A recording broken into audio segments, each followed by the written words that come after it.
Hi, I'm Laura with the Fort Worth Museum of Science and History, and as part of our Earth Week celebration today, we're going to talk about how to make a seed bomb. So what is a seed bomb is probably your first question. So a seed bomb is a way to easily share seeds with people without having to keep up with little tiny seeds that can easily get lost or spill or those kinds of things. It can also be used as nice gifts. You can wrap them up in a pretty little package once they're dry, and they're a really fun way to be able to plant things in gardens. One thing to know about seed bombs is that you should always, or any plants for that matter, is that you should always check with the landowner who owns the land if you're planting something that's not on your yard. So please make sure if you want to beautify your area with seed bombs, using your seed bombs, that you check with whoever owns the land to do that. So let's get started with making our seed bombs.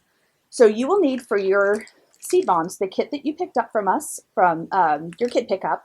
Or if you didn't pick up a kit pickup, you should have had access to the materials list on our website where you can gather the materials for this project on your own. So in your kit, you will have some soil, you will have some clay, you'll have a piece of wax paper, and you will have a little package of seeds. Now the seeds we chose to share with you guys are actually Texas Oklahoma wildflower seeds, which means these seeds are native to our area. So they grow very well in the climate that we have here. And that's why we chose them, because we want this to be something that you don't have to care for a lot if you plant them in your yard. Wildflowers kind of do their own thing. So it'll be nice and easy for you to be able to do that. You will also need some water to mix everything together. Now I'm going to use gloves today simply because I've got to transition between some things and having dirty hands would be difficult for that.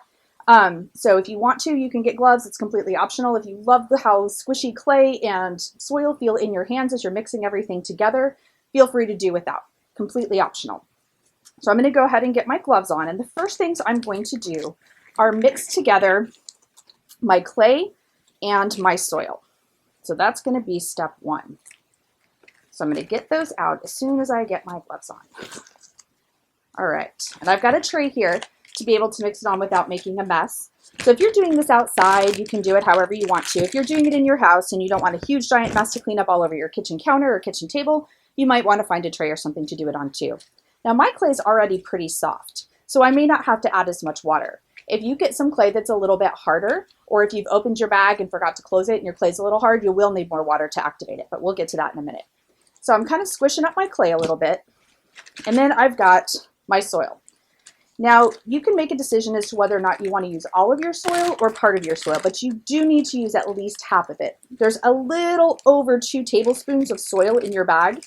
You need to use at least 1 tablespoon of soil, but you can kind of mix it to get whatever consistency you want. So I've got my soil and my clay here, and my soil's pretty dry. So as I mix it, I'm kind of noticing it's not mixing very well because it's dry. See all that stuff down there is not wanting to mix in.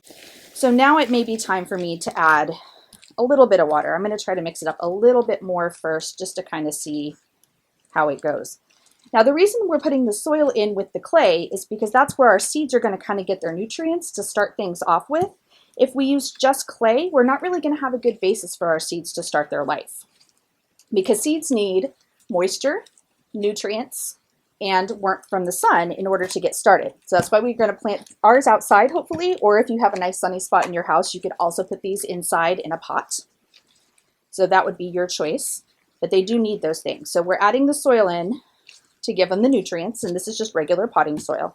It has lots of nutrients in it. Okay, so now I'm going to get to a place where I'm going to have to add a little bit of water. So for me, I'm just going to pour it directly on my tray.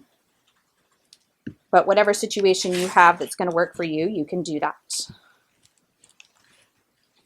And that's making it a little easier. Now things are getting kind of slimy and squishy. So it's working a lot better now. Getting a lot more of that soil to be able to mix in with my clay. Okay, and then in just a minute, we're going to get our seeds out. Once I get this mixture all together, we're going to get our seeds and mix those in too.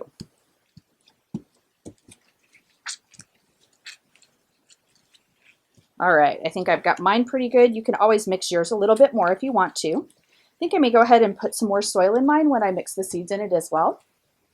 So I think I'm going to go ahead and I'm going to use pretty much all of my soil, I think. I'm just going to go ahead and pour that right on there. And then I'm going to open my seeds. And this is a whole mix of seeds. We're not exactly sure of all of the different kinds of seeds that are on here. The list was very, very long. But some pretty cool ones. If you wanted to examine your seeds prior to putting them in your seed bomb, you could do that too. You could open your seed packet up and kind of look at all the individual different kinds of seeds that were in there. That might be a fun activity for you to do as well. For sake of time on our video, I'm not going to do that with you guys today, but you can definitely do that on your own. Okay, so I've got my seed packet. I've got that dumped on there. I'm going to mix all that in with the rest of my soil. Now, you can make as many seed bombs as you want to out of this. So seed bombs don't have to be this big. You can break this down into 2 or 3, maybe even 4 pieces, depending on what you want to do. If you wanted to make more seed bombs, obviously you could make them smaller. If you wanted to make fewer seed bombs, you would make them bigger by just dividing up your clay. All right, so I think I've got this mixed pretty well for my purposes. And so now I'm going to get this piece of paper that came with your seed, and I'm going to go ahead and put mine on the tray just because of my workspace.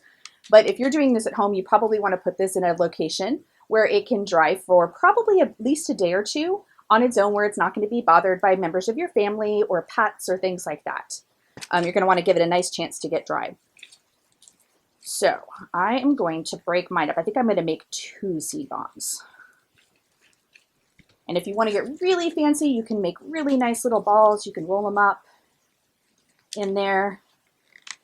There's one. I'll roll this one up into a really nice ball too. And there's 2. Actually, I think I'm going to break this one up so we can see some different sizes that we may do. I may make 3. 1 a little bit bigger and 2 smaller. There's another one. And there's another one. All right, so easy peasy. I am all done with my seed bombs. And then after these dry, I can either go find a really awesome place to plant them, or if I want to be nice and I want to share them with my friends, I can make some cute little wrapping paper, wrap them up, and give my friends a seed bomb of wildflower seeds to plant in your yard. Thank you so much for joining us for our seed bomb video today, and we hope you have a wonderful time celebrating Earth Week.